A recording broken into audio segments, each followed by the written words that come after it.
La loi sur la santé de Marisol Touraine, c'est un marathon parlementaire avec plus de 3000 amendements au total, qui a commencé à l'Assemblée il y a 8 mois, en avril, et qui doit se conclure à la fin de l'année. Dans cette loi, une mesure phare, le tiers payant pour tous, combattu par de nombreux médecins. On y trouve aussi plein d'autres mesures très concrètes.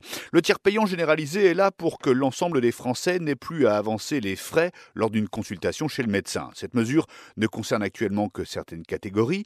Avec sa généralisation, on arriverait à un système qui s'apparente à ce qu'on connaît chez le pharmacien quand on ne débourse pas d'argent pour les médicaments avec sa carte vitale et sa carte mutuelle. Les médecins ne sont pas d'accord, leur principale crainte c'est de passer des heures sur des tâches administratives, la paperasse.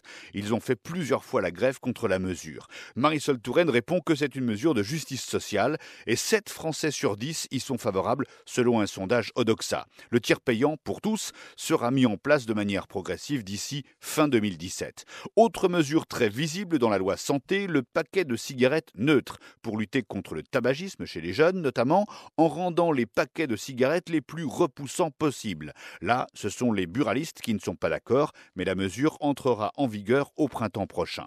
Par ailleurs, cette loi prévoit une mesure qui résonne particulièrement après les affaires du Mediator et les prothèses PIP. C'est la possibilité de lancer des actions de groupe dans le domaine de la santé pour que les consommateurs lésés puissent attaquer ensemble en justice une entreprise ou une institution afin d'obtenir une indemnisation.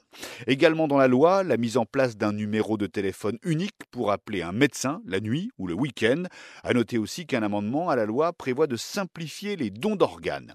Le ministère de la Santé vise l'adoption de la loi d'ici la fin de l'année. Elle doit être votée en deuxième lecture à l'Assemblée début décembre, puis au Sénat, avec un retour à l'Assemblée qui tranchera.